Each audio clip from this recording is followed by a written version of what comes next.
welcome everybody here to the X-Bomb Sports Live Show. My name is Andrew Valentin, and I hope you all are having a wonderful Thursday. I know I certainly am, and I'm sure the rest of us are, because we are coming to you live here from the Illinois Media School here in Lombard, Illinois.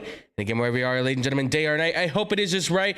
And with me, ladies and gentlemen, he is decked out in all red for the purposes because, believe it or not, there's a team up north that is seeing red after last night's tremendous game. See red. Absolutely. Ladies and gentlemen, please help me welcome to the show, Mr. Drew Gwillem, folks. Drew. Yes, sir. How are you feeling, my friend? Excellent. A little tired. Just had to stay up a little later than I would say so. I would have liked, but well worth Absolutely. every second. Oh, yeah. And then the excitement after. I was just like on the edge of my couch all night long. You were on your couch. I was jumping on my bed like I was 12 years old. That too, but you know, up and down, and then trying to fall asleep after that didn't happen. No, so. it's same. I actually had to go to work afterwards, and I got to say, the mood was actually pretty nice at work because of the situation that came to be. But Drew, do you want to talk about said situation? Yes, please. Let's do this then, my friends. So we're kicking this one off with here in the city of Chicago. Believe it or not, we traveled up to Milwaukee with the Chicago Bulls to see this team play. And my goodness, folks, it happened 114 to 110. The Bulls take the win. A huge win for this team. DeMar DeRozan having an absolute game. And to be fair, I called DeRozan, but I didn't call 40 points. You called Zach, but you definitely called the 40 points. So in a combination way, folks, we were right. We were both right. Yeah. An incredible game, obviously, on both sides, obviously. This was a great matchup. This makes this series that much more interesting now than I think people were giving it credit for. Still going to watch it, of course. Yeah. But I think no longer will this be a sweep, as many people called it. But Drew, the emotions, the feelings, give me all of that was going on watching this game against the Bucks. The whole time. The whole time. Just time. Like they jump out to that early lead and you're like, oh man, they look good right off the start. And then it's like, all right, well then you make a few errors and Milwaukee's right there with you. Right. And then you leap some more and then you keep going. And then at halftime, you've got a big lead. Right. And you're like, okay, look at this team is playing defense. Mm-hmm. It is scoring. DeMar is scoring whenever and however he wants, per usual. But the big thing was defense for me. Yes. You see that effort. Caruso played phenomenal. He was phenomenal. He was like Stacey King said, there's 5 Carusos out there because literally he was all over the court, up and down. He was amazing at switching out. We've seen him be active on defense, obviously. The beginning of the season, he was incredible what he's doing. Yeah. This is exactly the Caruso we saw at the beginning of the season. And I think he even shut out even more. That was impressive to watch. Yeah, that was taking his game to the level that you need to in the playoffs. Yes, and absolutely. I saw like a video of them in the locker room after, and Billy Donovan had something to say. And then when he was done, he goes to Caruso and he says, "You had something you want to say." And then you see him as a leader. Being a leader as a guy who's been in that position before and won a championship, speaking up, this is only one game. We still got more to do, but we can build on this. This is how we can play type of deal. And you get chills. Chills. It was amazing to watch. Like you said, Caruso, not only just the defensive side, the way that he also ran the show. 10 assists, did great on defense with the steals. I mean, the fact that he took that, I mean, it's been replayed over and over at this point. The charge he takes from Giannis down low. At the end of the game. I mean, people are like, oh, he flopped and all that stuff. Listen, even if he did the right thing. I mean, but he took a hit. I will say that. That's 240 pounds of man coming on you in Giannis Antetokounmpo. And he's, 190 pounds, right? Give or take. You're taking that hit. I mean, that's exactly what you need to do. He's got to be more than 190. Give or take, But also on that level, guess who Caruso was guarding at the end of the game, too? Giannis. Exactly. Enough said. Right. And that says everything you need to know about this team. Everybody played their part perfectly, right? Levine, you didn't need to be the man in charge. You took your shots. And guess what? He nailed them. He was 50% from the 3. Vooch stepping out, making his shots, man. He made them count. That was huge as well. Because Absolutely. As much as they're leaving him and he was wide open taking threes, like, he has to hit those. And he did last night. Yeah, for sure. And I mean, listen, the bench did their part too when they were out there. Everybody played a key role in the defensive side of the ball. And obviously, listen, DeMar DeRozan, this is why you get this guy. This is why you give him that contract. This is why he's not the worst free agent signing, because he can do things like this. He can take over games. And even still, at the end of the day, you know that he's just one key part of an entire unit that played extremely well. Even Patrick Williams, too, again, he the guy, young player, 21 years old, stepping up into the role. I'll take on Giannis. I'll take on who's ever on me, right? Yeah. I'll sacrifice where I need to sacrifice. You don't need to score points. You got scores. Play defense, get rebounds, and that's what he did best, and he did it well. And his teammates telling him, you need to be more aggressive. We need you to be more aggressive. And that's exactly what he did. He shot, 9 or 10 shots and made 5 of them. Yeah. Okay? So that's exactly that's it.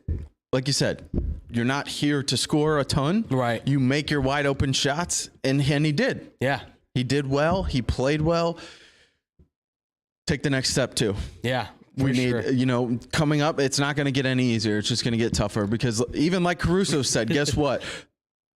They're going to be even better coming to the next game because you win a game and all of a sudden you're on this high and you think you're going to, and they're chasing now. Right. Now they're got 2 games at home in Chicago, and Milwaukee is going to be getting after them, and they might play their best 2 games yet. Yeah, absolutely. That's what's great about this too. We talked about this. We talked about this on Blow the Whistle. We talked about this yesterday. To get the win on the road in Milwaukee and then going home, it was almost a pipe dream to think that this could actually happen. And now that it has, the momentum that you can, like we've been saying, the momentum that you can take going back home. Vooch was the one that said it. I expect the United Center to be loud. Yeah. I fully expect the fans to sell out, make that place so loud, see all that red, all those jerseys out there supporting the team. This is huge for them. They have been incredible on the road. 27-14 at home in the regular season. They were killing it. And now's an opportunity for you to step in against your divisional rival that you just beat. Go back home in front of your home court. And like you said, they're going to come out aggressive. You know they're going to come out fighting. Exact same way. You meet them at you say you want to go blow for blow, fine. But you make them fight your fight. Don't fight their fight because they're going to win that one. But you do what you do best. Play this game plan. I guarantee you will come out with another victory. Even if it's only 2 points. Even if it's only a point. A win is a win in the playoffs. That's the thing. Yeah. It doesn't matter. It doesn't matter. It does. Like, I hear people say, well, it's just so close. And it's like, well, listen, in the regular season, I can understand that kind of talk because obviously, yes, you want to see them. If you're blowing out teams, obviously, okay, that's a good message you're sending. You're beating teams really well. In the playoffs, a win is a win is a win is a win because it's win or go home at this point. And now's the opportunity. So I'm excited to see what happens with these Bulls. You're going back home. I was very confident to say I think this team can get one of those wins on at home. Now I'm confident to say I think they can get another win at home potentially, maybe 2. But Drew, I ask you, man, how do you feel about them going? I mean, they're going back home. They've got 2 games to go, and how do you see this one turning out for them? I feel good about them going forward with the effort they put forth last night on both sides of the ball. Yeah. I don't think DeRozan's going to score 40 again, but I think you're getting this kind of play and effort from him the rest of the series. Maybe a little down a game, but not totally. And I feel like the other guys are in a place now where they're all playing well and they could step up and fill in when, Zach's going to have himself a game. Yes. He's got to. He has to. Absolutely. Thought it was going to be last night. It wasn't, but fine, because we still got the 40-point game, which is exactly what they needed to beat this team and that defense. And that's exactly what they did. So my only concern will be all the minutes that the starters had to play last night to get this win.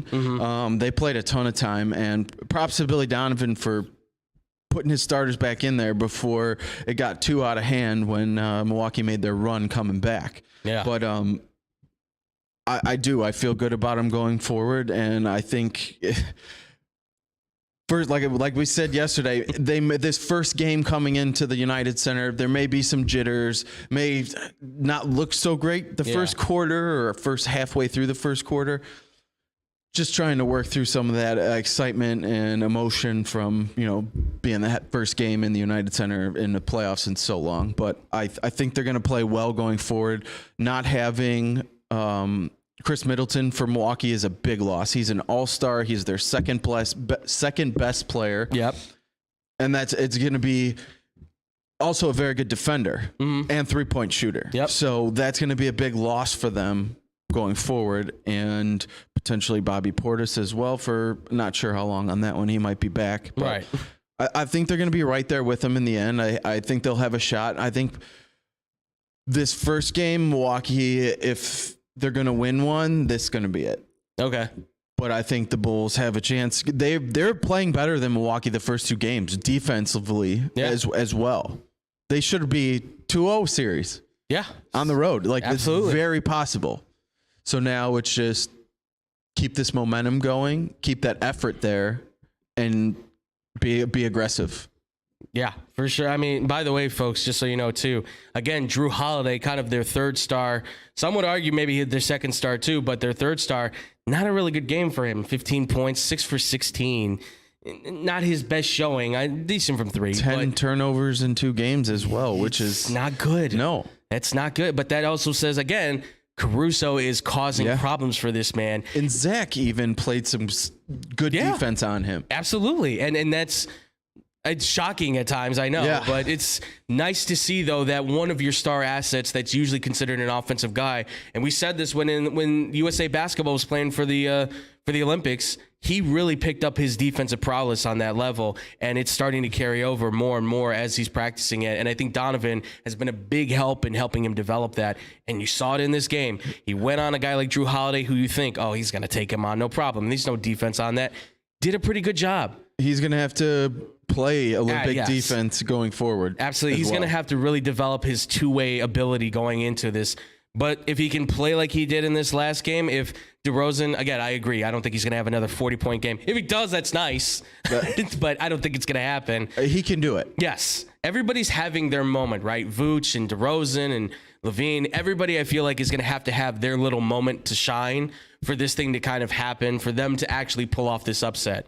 But I actually think they can do it. I think they're, again, it's a slim margin chance. Like, what did I say? Like a 0.001% chance or something like that. 0.0001% chance. We'll put it like 0.01% chance now. Like, we'll cut down the zeros a little bit.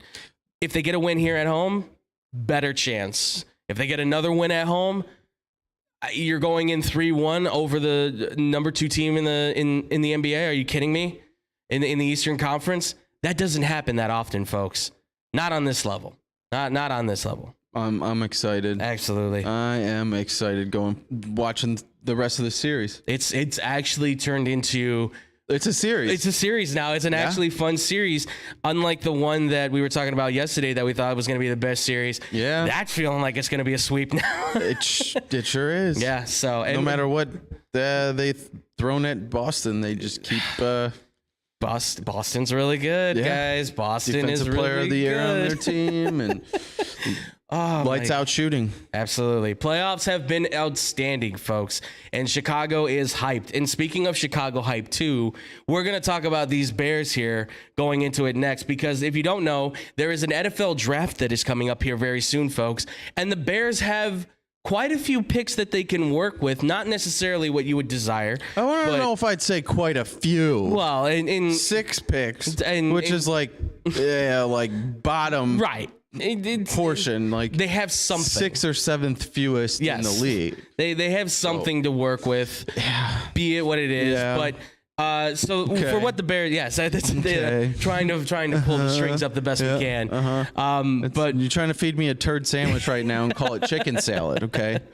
Stop it. No, if you did the chicken salad, then that's fine. But if you eat pizza, then I have to cut you. So let's keep that. Dietary plans. I will not eat your poo sandwich, sir. That's fine. Okay? That's fine. Well, the Bears, listen, they've got 2 second-round picks, the 39th and the 40th. They've got a third-round pick, the 71st. Then they have 2 5th-round picks, the 148th and the 150th, and then they have the 6th-round pick, which is the 186th pick. So they have 6 draft picks, again, kind of spread out in the draft. Some decent spots where you can find. This is going to be Ryan Poles definitely going to be hammering down, trying to find what he needs. And for what the Bears need, folks, this is kind of what they have and what they need. As far as I've been able to evaluate, on offense, clear-cut cases have been wide receiver and offensive line for sure. Yeah, absolutely. On the defensive side, I've kind of accumulated the defense, if you will, the line, into one thing. So the defensive line is something to address. Cornerback and safety, I feel like, are kind of backswings. You don't really necessarily, I feel like, need them, because Christian could be something, and I feel like Thomas Graham can still be a guy that you can invest with. But obviously, I think they will explore the possibility of bringing in more guys to have depth potentially. But obviously, there's a lot here for the Bears, Drew, and we know that these draft picks are going to be super important for Ryan Poles' first draft. Yeah. So I very much so in this rebuild that they are starting. But I ask you, obviously, with these draft picks, how do you feel? Where do you see the Bears going with these specific picks? Are there any players that you see falling there? Anything like that? What do you feel so far with the Bears in this draft? When it comes to the second round, it's not a crapshoot. Yes. Okay, you never know who's gonna be there, right. who's gonna fall, and teams do crazy things. Yes. Okay. Every year, there's something that you go, what? Yeah. And then there's things that you go like, just. Right. You know, I can't believe we got this guy. Yeah. Right. Like Justin we did that last year. Justin Fields, Yes. which is surprising with people in charge. Right. Making the picks that was able to happen. Absolutely. But I thought that was great how they let the draft come to them and then found their spot to move up. Right.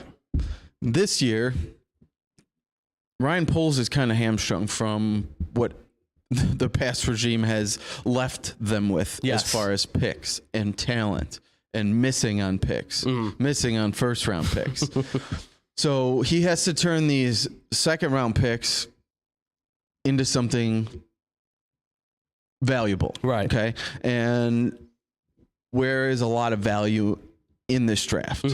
Ton of wide receivers. Yes. What is one of the main things you need on this team? A good, solid number one wide receiver for Justin Fields to throw to. Absolutely. Darnell Mooney is a nice piece. He's not a number one wide receiver. So that's where I'd like to see them go with the 39th pick, is draft a wide receiver. Okay. As far as who's going to be there, I've heard potentially North Dakota State would be nice. Please do. Christian Watson from North Dakota State. Georgia wide receiver, who is apparently George Pickens, who is apparently due to the ACL that he suffered. Yes. He's dropped in the draft. Would have been a first round pick talent. So if he's there, that might be an option for them. Yeah. Because he's big and strong and fast. What do they need? Somebody that's big and strong and fast. Yes. Okay. So I think that would be a very nice option for them if he's available at the first pick, their first pick at 39. Yeah. Next, I want to see offensive line.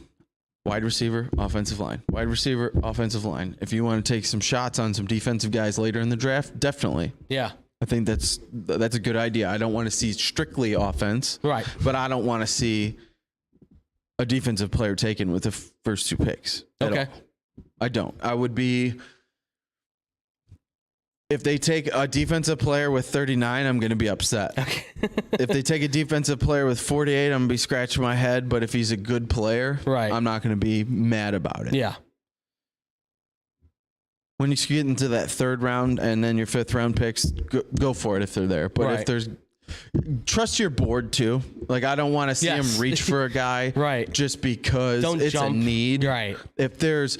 Josh, it's not Uche. He's an old Michigan player, but the injured guy, Ojabo. Yes, David Ojabo, first round pick value. Yeah, now if he happens to drop, he's gonna be basically a redshirt season because it was an Achilles injury. But you saw Cam Akers come back from July to Super Bowl or playoff time. Well, and the value that he has as an edge rusher, a lot of people are saying, you're talking about a guy that probably can get to that level of, I've heard, like Chandler Jones. Would have been a top 5 pick they were saying. Absolutely. So if something like that were to happen, I'd be all right. Right. I would survive with that. Okay. But I really, really, really want to see wide receiver first, and not some guy that they think like, oh, Right. I'm being too smart for my own The good. best player available kind of thing. I mean, well, that's the difficulty I always feel like with the draft is everybody's going to have to make their choice, right? What do you need and who is the best player available? Because obviously, best player available, yes, you're going off of the value of the guy. What can he do for us? For sure. Absolutely. If you're taking like a top corner or something like that, well, what can he do for us? Well, turnovers, interceptions. And listen, for me personally, when you ask me like how do you build like a playoff team, I'm probably different from other people, but these are the 4 things I say are important: star quarterback, solid offensive line, star edge rushers, solid DBs, right? That I feel like are the 4 cornerstones that you can build the foundation around a playoff team, right? I agree, and I'd say specifically corners. Yes, specifically corners, I feel like is more than ever now. Yeah. Considering that I would even say if you're going to add the 5th option in, it's a wide receiver. Yeah. Like those are the valued picks now that you want to get. Yeah. This draft for the Bears feels like the key moment where you can find, because there's a lot of wide receivers in here. There's diamonds in the rough you can get late in the, you found Mooney. Yeah. I know this wasn't polls, but you found him in the 5th. Or right, the 5th round pick, was it? 5th, I believe. It was 5th, I think. But late round pick either way. Right. Which was, for those who don't know, Tyreek Hill also was one of those guys. That's a stretch. Off the field issues yes. for a lot of that, but still doesn't the value change for the what fact, you got. Is where incredible. you got him. Yeah, absolutely. I mean, potential Hall of Fame wide receiver, obviously. Mooney, who knows, but we'll see. But I agree. I think one of those 2nd round picks, I feel like definitely needs to be a wide receiver, like you said. Christian Watson, 6'4", 207, runs like a 4.35. He's like a sprinter out there. Numbers weren't too crazy. 800 yards, 7 touchdowns. By the way, though, 18.5 yards per reception. That's great. It's a big number. That's a great number to have for your quarterback, especially a quarterback who's got a gun like Justin Fields. That's huge for him. I've also heard George Pickens. He's a solid, he's kind of like a miniature Allen Robinson, I feel like. A little bit lighter, but short route, intermediate routes. He can run the long ball, though. We've seen that in Georgia. He had that crazy catch in the national championship game, which is insane. 6'3", 190, put on an extra 10 pounds. Yep. He's going to be a solid receiver. Easily could have some great value in this draft for them. I'll throw this name out there. I don't necessarily think you maybe have to take him in the 2nd round. He might be there later. It's Alec Pierce from Cincinnati. A lot of people have been saying he's a favorite target for the Bears. Now, that might be because he is from Illinois. He's from, I think, LaGrange, I believe it is where he's from. So he's a local kid. But 6'3", 215. Already got the weight on. Already got that height. Kind of feels a little bit like Cooper Kupp light-esque. And it's not just because he's a wide receiver, although that I'm sure for a lot of people that plays into it, but it's because he has that great possession receiver ability with great yard after the catch things. I mean, Desmond Ridder is not exactly a strong arm thrower, so he's throwing a lot of curl routes and slants and stuff to this kid, and he's just eating it up the field. So I think that's another solid target for them. And then like my final guy for receiver is that kid Sky Moore. I think it's from Western Michigan because he's a blazer. He is so fast from start to go. I love him so much. It's incredible how quick he can get up the field. It's amazing. As far as the other 2nd round pick, I know you said you kind of scratch your head at defense. I think you at least have to consider what's out there. If Ojabo is there, absolutely, I would be fine with the 48th pick. You need an edge rusher, a guy that can be there because you lost Khalil Mack, so you need to find that. You need to find that piece, right? You also need to consider, I would say, a 3 technique. I think you can find that in the 3rd round, maybe. So you don't need to jump on it. But if you feel like there is a guy that can be that impact, I've heard, what's his name? Logan Hall, I think, which I don't like it because it's too close to Logan Paul. But that's just a personal thing with but do without. Yeah, we could do without any more Logan Paul. But I've heard he's a really solid defensive tackle. So obviously, if you can find that solid 3 technique, because that's what they need right now. They need that 3 technique guy.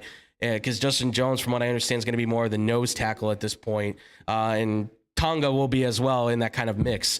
But the other guy I've heard, I'm going to butcher his name. Falele, I think is how you say his name. The offensive tackle from Minnesota, 6'8", 340, like a massive human being. Solid player. He's actually fairly quick. if you can find a tackle and maybe kick Larry Borum in as your guard, I think that sets up your offensive line a little bit better. And then you can put Lucas Patrick at your center. And I still think Alex Bars can be like your right guard.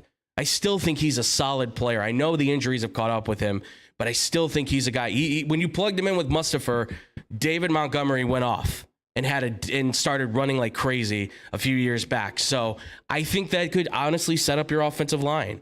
And then with the rest of your picks, you go with a defensive line pick. You go with a couple of corners to bring in as like depth and things like that. And I mean, I think you can be pretty solid from there. I honestly do. And I think the Bears from that point, you're talking about the potential to take what is small time value, low risk draft picks and turn them into high price rebuild essentially and put this team back on track. Giving him a wide receiver, giving him more protection, or building out your defense a little bit more with new faces, because this is Eberflus's team now. It's a 4-3 defense. It's a whole new look. That it is. So I am really excited to see where they go with this. I'm intrigued to see how they play with this. I think they can honestly hit everything they need in this draft right now. That's an act that they need, and then they can go and get whatever that they also want at the same time too. I think you can even kill two birds with one stone. What you need and what you want, I think you can get both at the same time. That's yeah. I mean, that's saying a lot. That's asking a lot. Yes, with 6 picks, it's doable. Yeah, it's doable. I'm almost, maybe an out there type of go for idea prediction. Do it possibly. So getting rid of some of these high priced players, older guys on defense, Khalil Mack. Right. What if Robert Quinn becomes part of a player and a pick for a package to move up? You know what? I'm not against that. I don't think anybody would be. Move up into the first round, possibly get one of those Chris Olave for Justin Fields. Oh, or you're gonna make David go crazy. I don't know why he doesn't like him. I think he's a really good player, and the chemistry they had on the field was spot on. It was awesome. Yeah.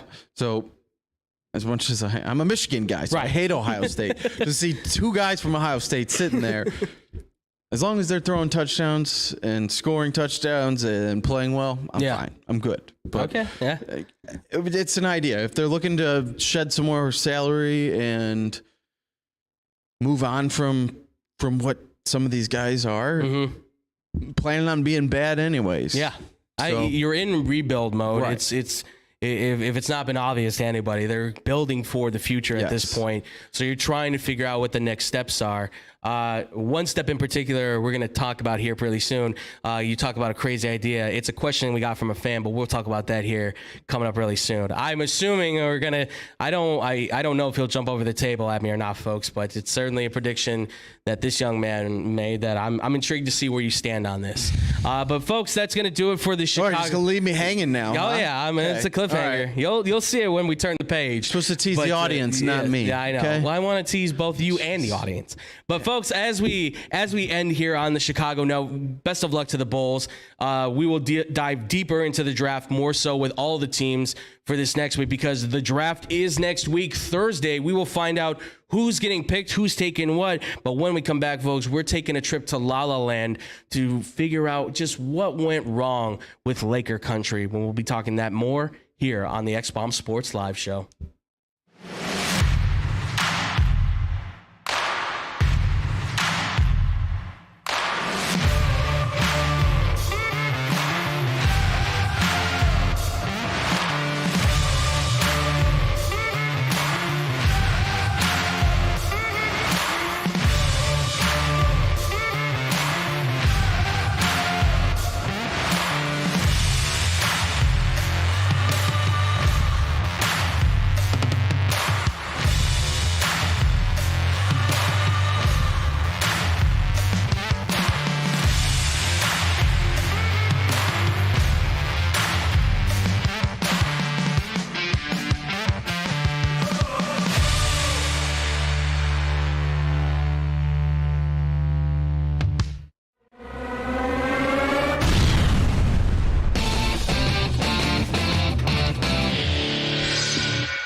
welcome back here, ladies and gentlemen, to the X-Bomb Sports Live Show. I'm still Andrew Valentin. I'm still here with the ever wonderful man himself, Mr. Drew Gwillem. And before we get into this next subject, real quick, our boy King B-Mac had something to say for the Bulls. Our man said, I've said it before, and it works even better now with Middleton out. Let Giannis get his, shut down everybody else. If the Bulls handle their business on offense, they'll be fine. Giannis can't beat them by himself. They have to be prepared to weather the storm early tomorrow because Milwaukee is going to come out swinging hard. Absolutely. Absolutely, my friend. And he also had one to say, which I'll get into here a little bit, having to do with this subject coming up, which, if you don't know, has to do with the Lakers, which let's take it back, shall we, to the beginning of the season. If you haven't known, this wonderful photo that all came up for us, we've seen it so many a times. Yes, that is Anthony Davis, Russell Westbrook, Carmelo Anthony, and LeBron James. And if you would have seen this in 2016, 15, you would have thought, man, that's a deadly team on your hands right there. I wouldn't want to see them anywhere in the playoffs. And then cut to the end of the season, where this is probably the image that you're going to be seeing here, folks, which is a LeBron James that is not exactly in uniform anymore, as you can see. In fact, he's actually on the sidelines looking quite perturbed as his Lakers were struggling without him in many moments. Because if you don't know, the Lakers finished the season 33-49, missed the playoffs, missed the play-in berth, all of that, finished 11th in the conference. Just a horrendous finish for them as a whole. And then everything starts to spill out for this team, right? Because first we have the Frank Vogel situation, which I'm sure you heard of, Drew. Frank Vogel was in the press conference for the last game, was asked a question by the reporter about what he thought about the tweet from Adrian Wojciechowski about him being dismissed as the head coach of the Lakers. Yep. Whilst he's in said press conference, not exactly a good look. The Lakers obviously then officially make it official after the game that they are firing Frank Vogel, or they're moving on from him, is how they described it. Whatever, you fired him. Yeah. But obviously now they've said a lot of different targets. They've said, talking about Nick Nurse, Quinn Snyder, even Doc Rivers. All of them, though, have pretty much said that they are not interested in the job because of the Frank Vogel situation. And I know we're going to get a little bit deeper into this, but right off the bat, obviously, with how the Lakers finished it out and then how they ended up doing what they did with Frank Vogel, the situation of how he found out about his firing. I mean, what was your take on all that with the Lakers, on just how they finished and then how everything kind of came out to light in the last game, which, by the way, they won. They won without any of their stars, so not playing any stars either. But what are your thoughts on that, Drew? Yes. Too late at that point. Right, exactly. So when it comes down to the end of the season, and it was basically they had to win the game for the chance to make it into the play-in tournament. Mm-hmm. And LeBron, your best player, sits. Yes. Okay. That's a bad look. You don't even try to get out there.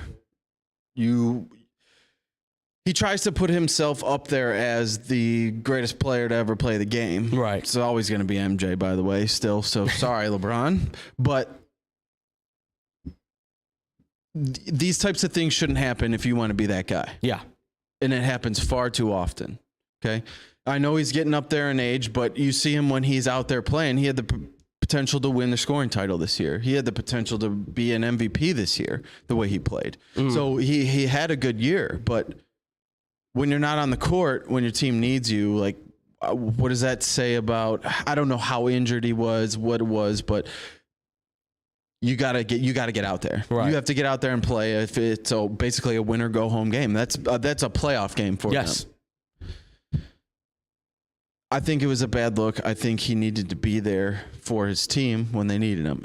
They went through struggles all season long with Anthony Davis injuries. He can't stay on the court. Mm-hmm. Just one of the biggest mistakes that they made was letting LeBron run this team and decide who comes and plays with them. Mm-hmm. Because if it would have been up to management, DeMar DeRozan would have been on the Lakers, and look how well that would have done. They would have been a playoff team. They wouldn't have been necessarily even had struggled to get into the play-in tournament with DeRozan the way he's playing this year. Yeah. Would that have happened on that team as well? Not really. You can't say. Yes. But he's having a good year either way. He's playing good basketball. You assume that would continue no matter who he was playing for. Right. So just getting guys up there in age and not really necessarily maybe the right fit, not being able to stay healthy, it's all a combination. Not necessarily Frank Vogel being the lead voice when he should be. Yeah. And then as far as the way they let him go is just terrible. That's terrible. Yeah. You know,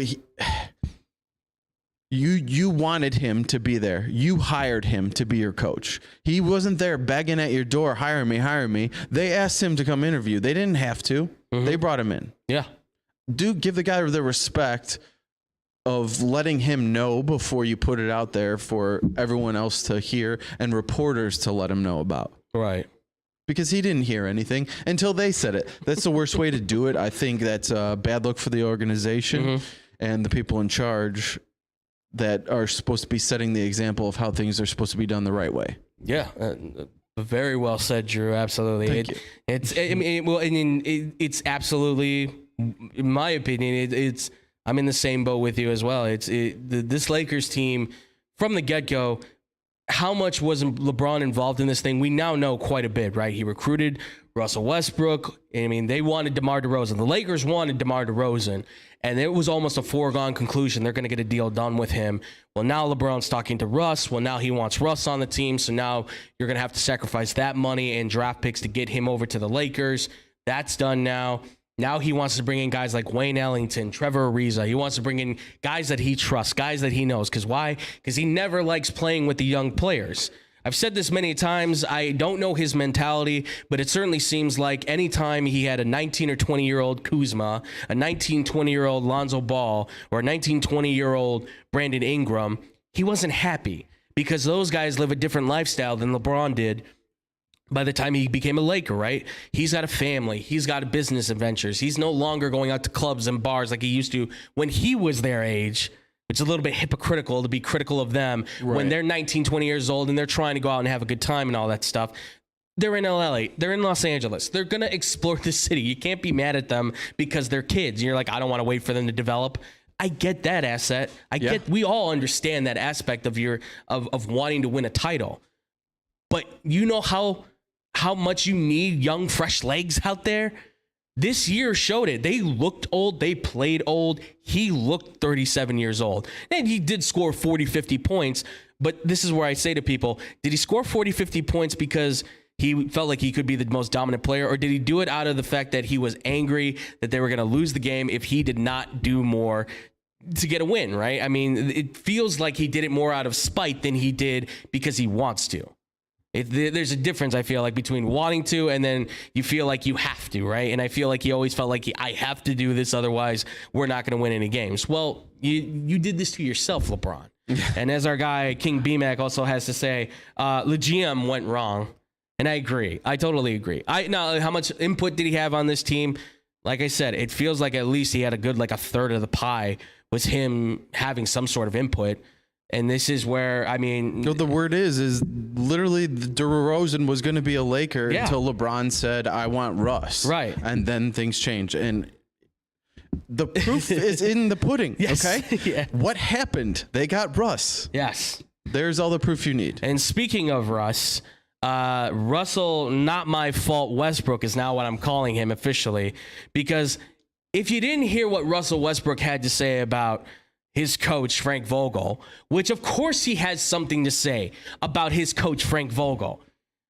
Russell Westbrook went out and basically said that Frank Vogel and him, I guess, never saw eye to eye. He blames him and basically says that Vogel never used him properly, even though when he finally signed as a Laker, it was his, like, Vogel's anniversary, and he's like, I sent him a bottle of champagne and all that stuff.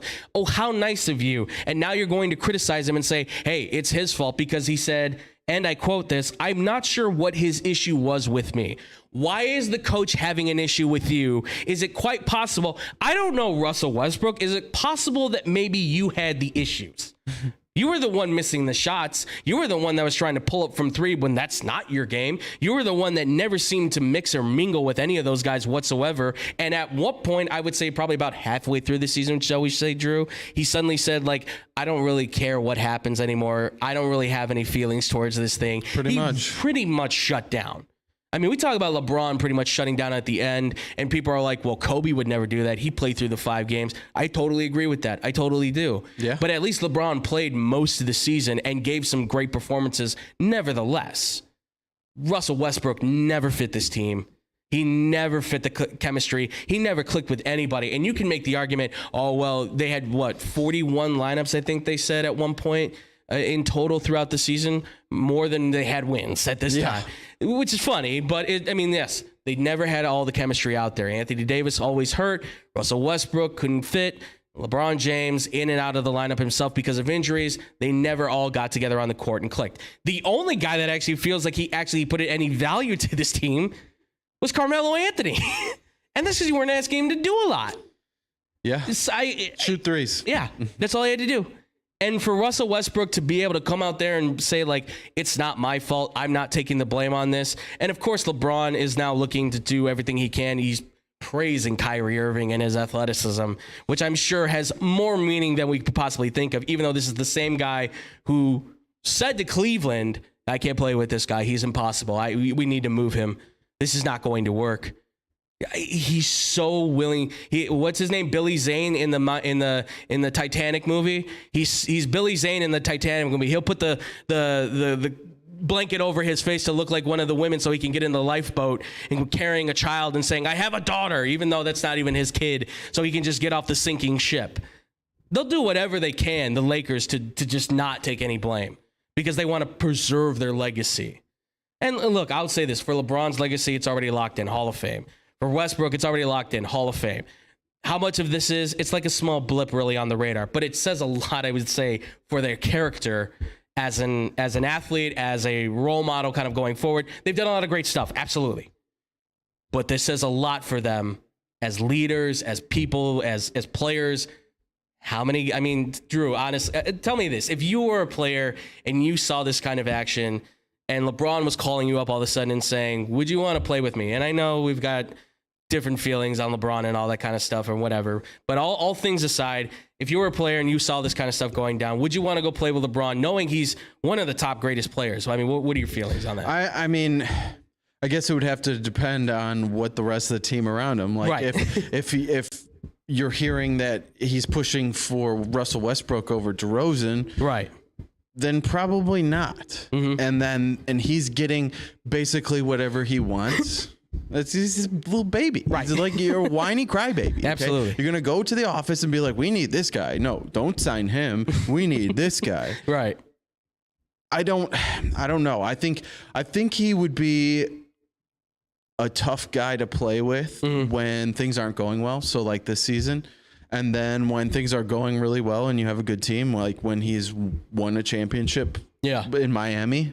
Yeah, right. Like with those teams. Yes. Like they probably didn't have a whole lot of problems. No, we even still did hear like there was some like, oh, Bosh is a little bit unhappy because he's not getting the ball. And there were little things that we were hearing here and there, but you would think, oh, well, that's not gonna distort the team too much. It's little stuff. Yeah. It's easy to pass over. Listen, with the Russell Westbrook situation, to say that it's the coach's fault, a little bit of note for everybody out there. Scott Brooks in Oklahoma City didn't really fit in that situation, did he? He goes to the Houston Rockets, and not really D'Antonio's kind of guy, are you? Goes to Washington, just doesn't exactly fit into the system, does he? Now he goes to the Lakers. Maybe it's not the coach's fault. Perhaps Russell Westbrook is, in fact, an uncoachable player. Perhaps he's not that great of a player anymore. Perhaps he's not. Perhaps he's not. I still think, listen, for all he's done, I still believe he is going to be a Hall of Famer. But how much will we remember him by at this point? It's hard to say. I mean, we remember Allen Iverson because he gave some really great moments. And Russ has too. But Allen Iverson's moments, I feel like, pale in comparison to what Russ has done.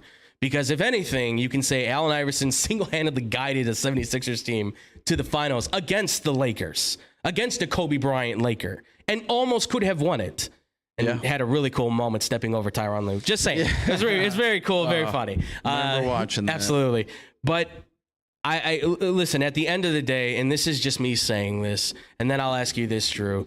For me personally, I say it's time to, if you're familiar with this term that was used in the prior elections, drain the swamp, I say drain the lake, if you will, for the Lakers. Because at this point, I think it's time for them to really seriously consider cleaning house, right? Trade Anthony Davis, trade Russell Westbrook. I don't know what you can get for them. I don't know who wants them. But if you can get something, trade those guys, start over fresh, get draft picks, get new young players in there, try to see what you can do with LeBron. But I would also say, too, again, I stress this again, this also falls on Rob Pelinka, the GM, and Jeannie Buss, the owner. You let LeBron put a voice in the team. This is what the outcome was. Yep. Then all of a sudden you want to pull the reins back at the trade deadline when they're like, well, we want John Wall, but we need Westbrook and a draft pick. Whoa, that's too much now. That's too much now? It should have been too much at the offseason when they were doing all these ridiculous moves. Yeah. Now all of a sudden you want to be in control. I have a problem with that. And I think it's time. I get it. Rob Pelinka was Kobe's agent. You know, it's like that thing with the Raiders, right? Once a Raider, always a Raider. It's like that once a Laker, always a Laker. Maybe you should go outside of the organization because technically Rob Pelinka was never a Laker. He was a Lakers agent. So, and Jeannie Buss, it's her team. It's her father's team. I get it. I'm not saying she should sell the team. They won't. She will never. But no. You need to, I think, restructure the front office. Maybe get Kurt Rambis out of there. You know, don't let certain individuals be the voice in your ear potentially. Fire their GM, LeBron James, and then have him stick to playing basketball. Yes, absolutely. And he's really great at it. Yes. Still. So stick to that. You're not good at being a GM. Right. If you want to be a general manager like Jordan, let's wait till after your playing career. Right. As our guy King B-Max says here, it's like 60% Jeannie Buss's fault, 20% LeBron, 10% Russ, and 10% AD. I agree with that.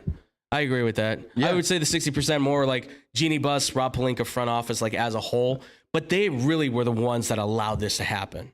And that's the problem. You allowed this to get out of control. Yeah. Ownership and management starts at the top. Absolutely. If you're allowing these things to happen below you, what do you expect to happen? Right. Chaos. Exactly. But I ask you this, Drew. I mean, do you think it's time that they do just a clean sweep from top to bottom of this Lakers team? Maybe not from top to bottom, but a lot, yes. Okay. A very big majority of it, yes. They got to see what they can get for Anthony Davis. Russell Westbrook has to go. Whether LeBron wants to stay, who knows? Yes. He talked about potentially wanting to go back to Cleveland again. Right. Oh, because now they're a better team. Yeah, of course. Okay, so let's go back. Interesting how he likes to do that. Be it Miami or Los Angeles seems to be an upcoming topic. I'm going to jump around until I get what I want. Coming back home. Okay, fine. All right, great, cool. Good for you. Nobody cares. Yes. But yeah, a lot of... You just look at what that Lakers team could have been before LeBron was like, yeah, get rid of these guys. Right. Lonzo Ball, Brandon Ingram, Julius Randle. Kyle Kuzma. Kuzma. That group alone in itself, you look at those guys, every one of them has progressed in their game to, if they were on that Lakers team now, it'd be a different story. I would say probably, 48, 50 wins, maybe on their best? Everybody healthy? With the way LeBron played this year, yes. Yeah. So I think it is time. I think they need to, for the most part, clean house and, like you said, change the way they do things. Yeah. Because the person in charge of making player personnel decisions should be the guy in charge of making player personnel decisions, not a player. Right. For a franchise that has been so progressive for so many years, it feels like now they've kind of also almost just like stalemated, like, nope, this is what we are, and we're not moving off of it now, right? You have to get younger. You have to progress. I know it's like the new hot thing in Los Angeles now to be like, draft picks. What are draft picks, right? Yeah. That works with the Rams, obviously. They do a really good job. But you know what helps the Rams be so sustainable?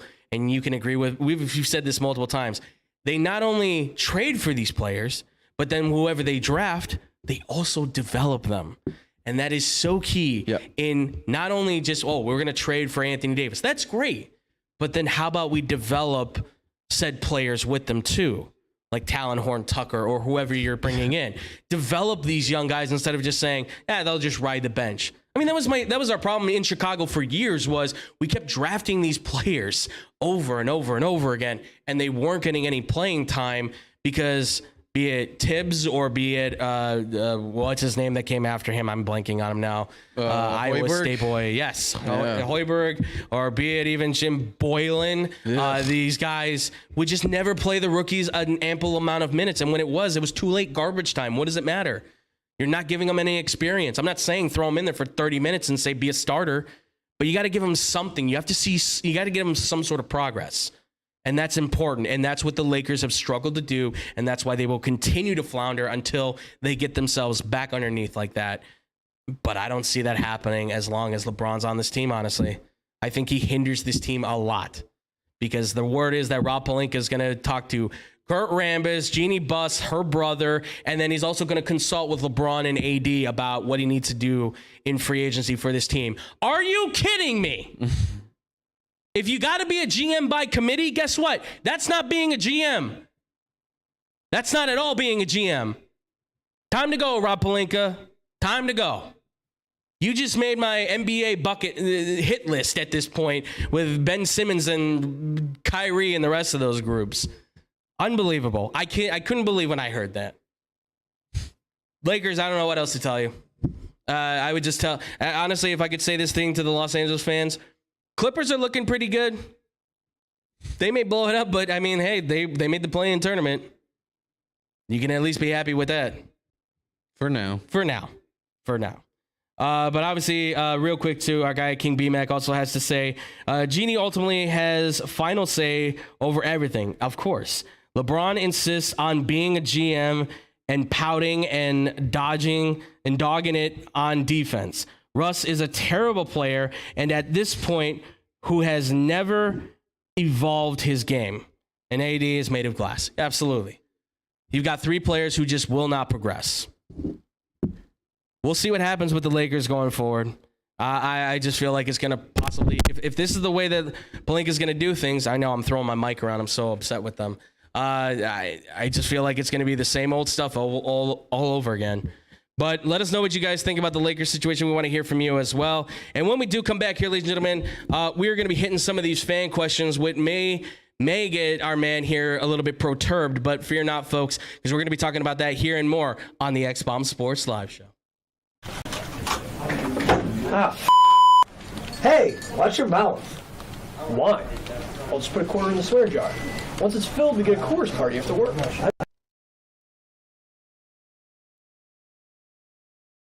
I've been drinking Coors since my college days. The cold draft taste is second to none.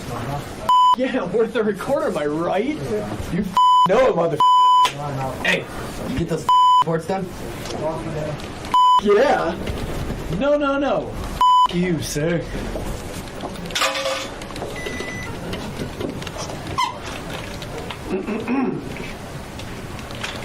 Attention, employees. The staff meeting, scheduled for this evening, will now be held tomorrow early as Who's all?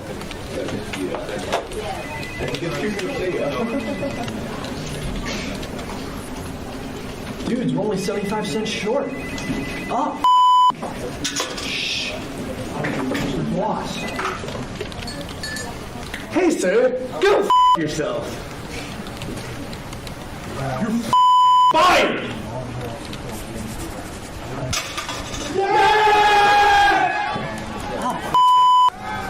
I still get beer?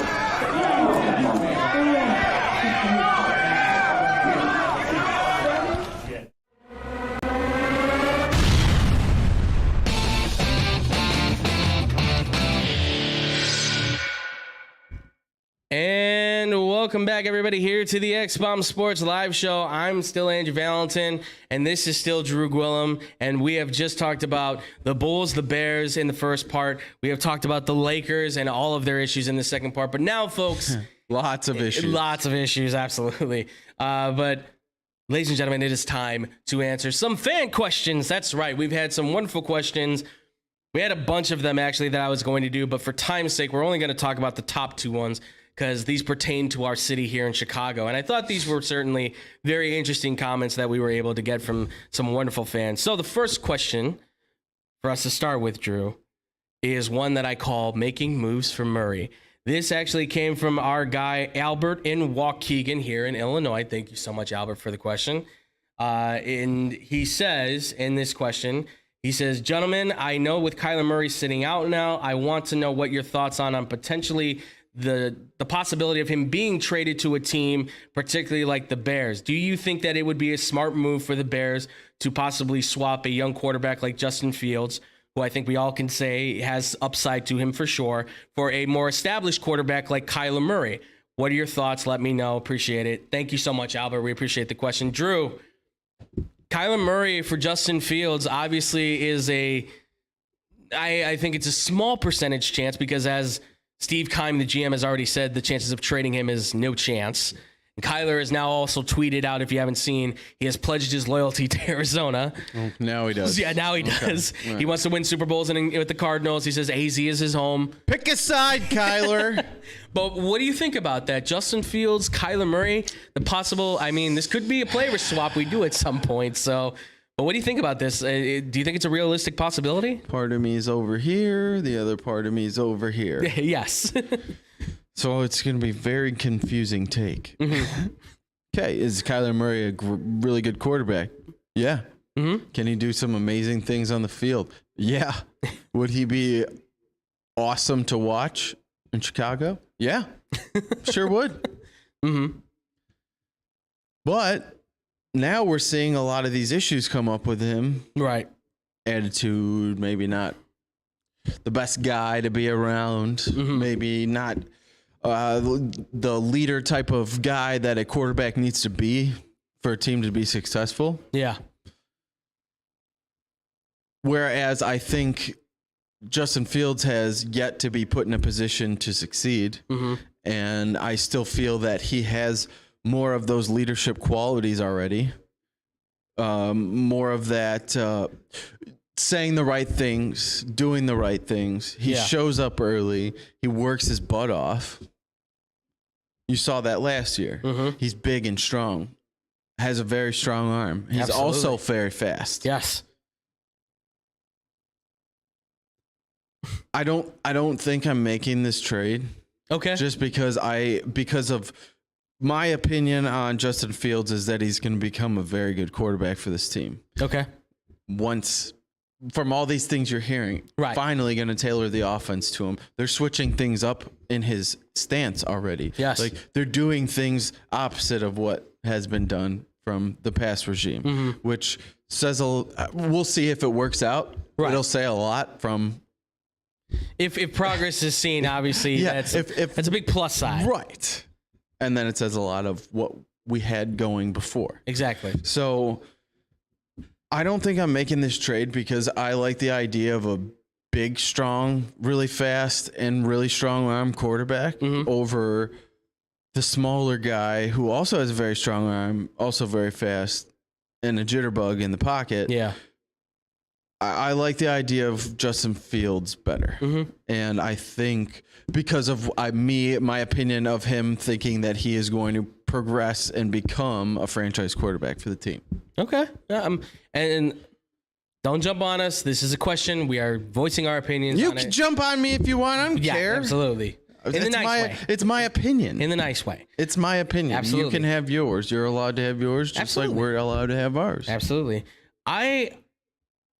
Here's the thing, obviously, like I said before, right, with the draft, I've got those four stones that you want to go with.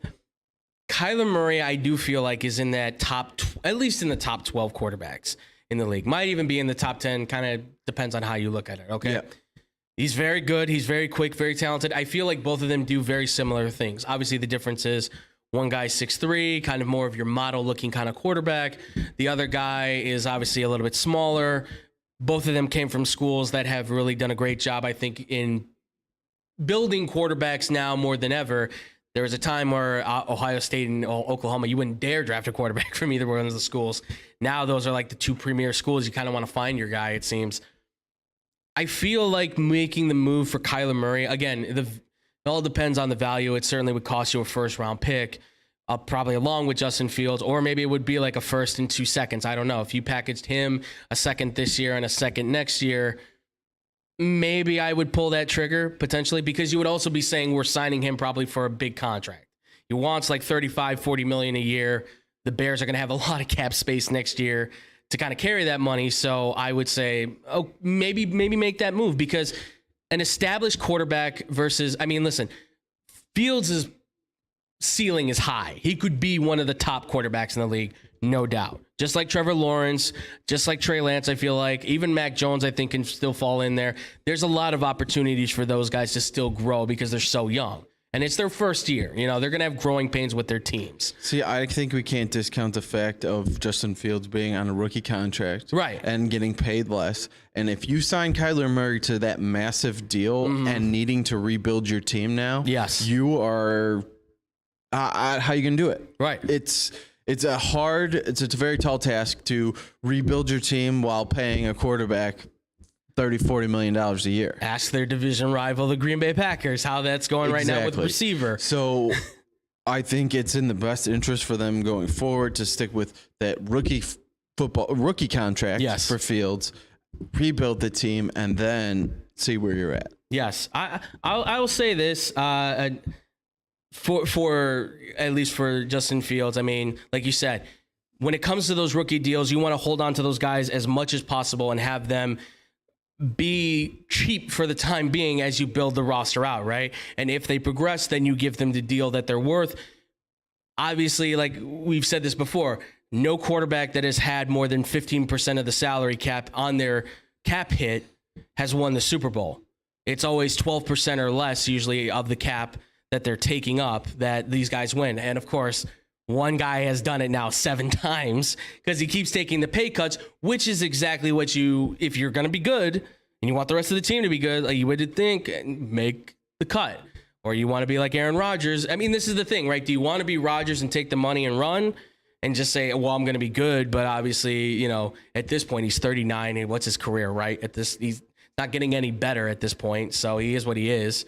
So it's the struggle of, I think, figuring out, are you willing to make the sacrifice to get an established quarterback and then you have to try and figure it out from there? Or do you want the rookie quarterback? Hopefully you can build him into what you want him to be, something like Kyler Murray in that echelon. It is a toss-up. If you're asking me, I'm always of the mindset that I would like to get the established starter as soon as possible just to set the precedence. And he is 24 years old. He is young. Yeah. So, you keep that in mind. It's not like if he were 28 years old, I'd be saying, okay, well, how good is this guy? Like that's a totally different thing. But if you're telling me 24 years old and you're probably saying a pretty well-established guy, I may pull the trigger. It all depends on Ryan Poles, though. And that's the thing is I'm looking at this from like Ryan Poles, right? I mean, even in that situation, you don't really have an attachment to Justin Fields. You didn't draft him. Eberflus is not really a coach that really was, been vying for him too much, even to this point. So there's no connection on that. But I do see your point, and I always understand that the rookie quarterback, get the cheap deal, build off of that. It's understandable. But so you're saying Justin Fields? I would say this: at least put in a phone call to the Cardinals. If at some point they are like, okay, maybe we will trade him. Call, see how much it's going to cost. If it's 2 first-round picks, forget it. Stick with Justin Fields. If it's not going to be a lot, because you're also going to have to sign him to a big contract, see what it looks like. That's all I can say.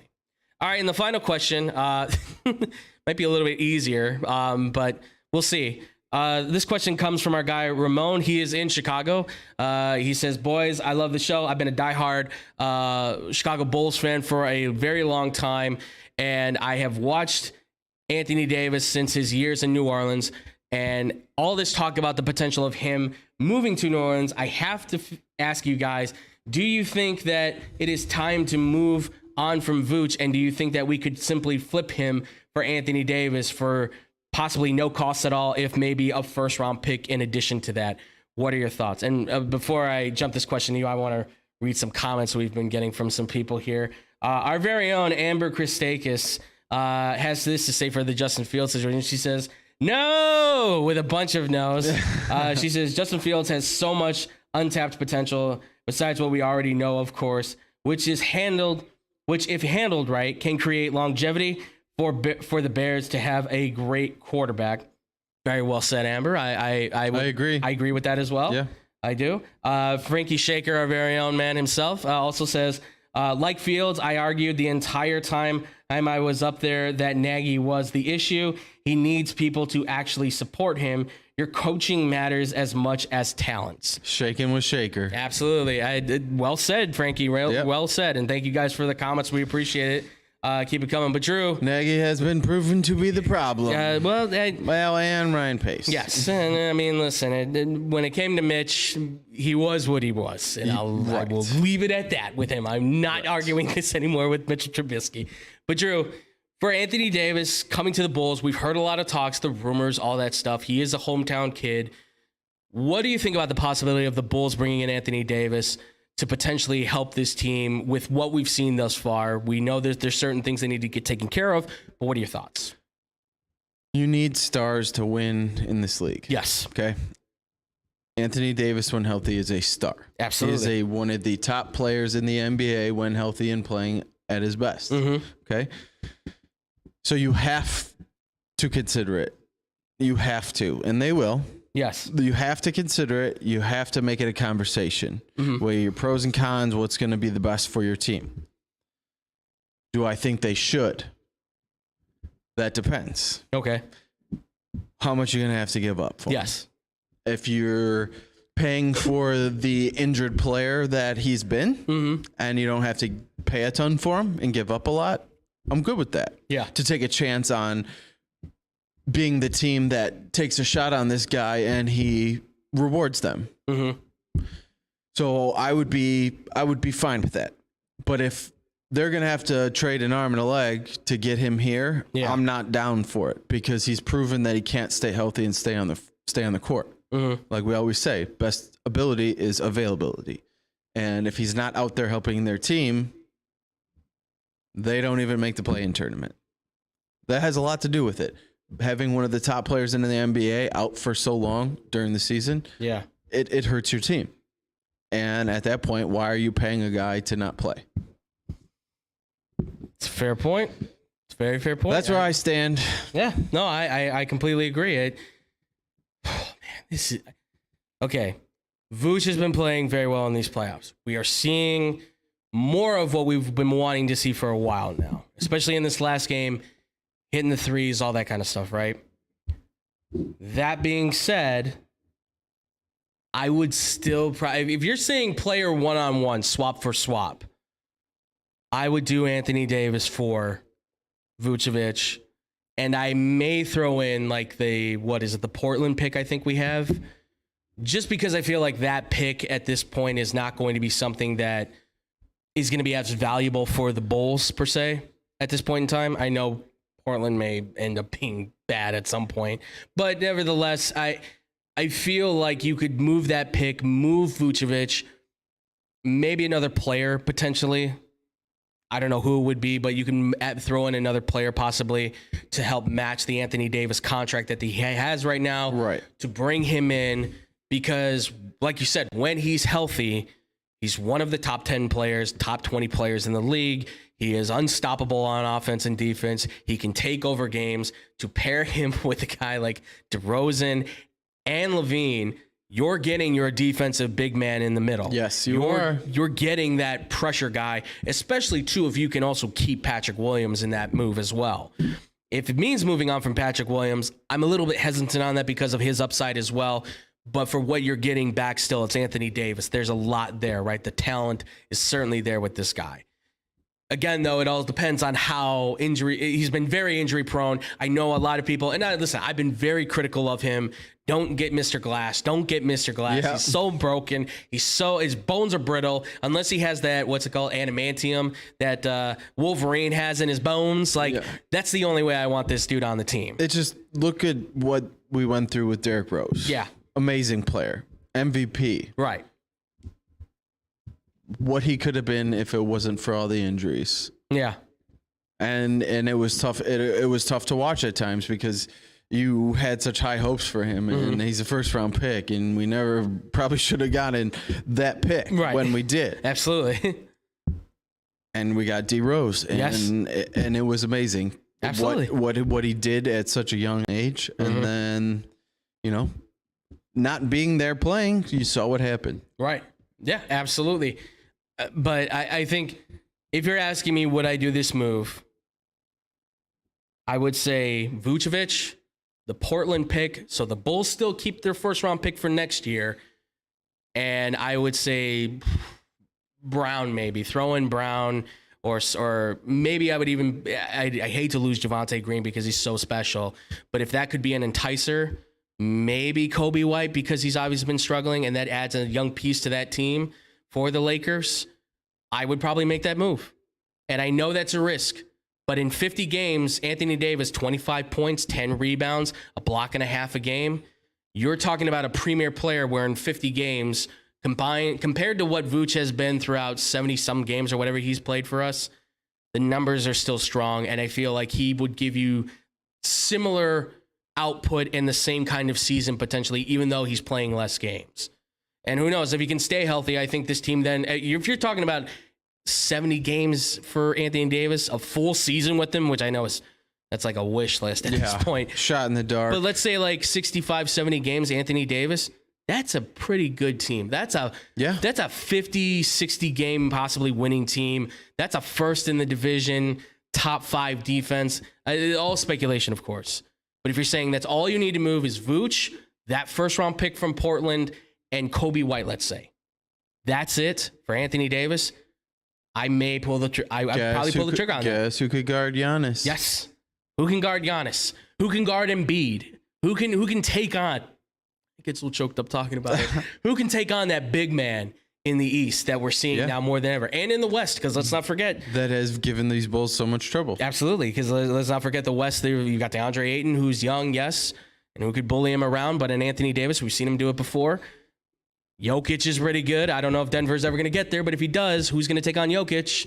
Anthony Davis is pretty good at taking on big men that can do a lot of things. So I honestly would say if that is what I'm giving up, Vooch, first rounder, Kobe White, I'll pull the trigger. I'll totally pull the trigger. Let's take the risk, because the height of it absolutely can be everything. It's the pits that obviously we all worry about. That's, of course, the thing. But, well, who knows? I mean, either way, I don't think it's going to make the Lakers any better, that's for sure. And that's my final shot at them. All right.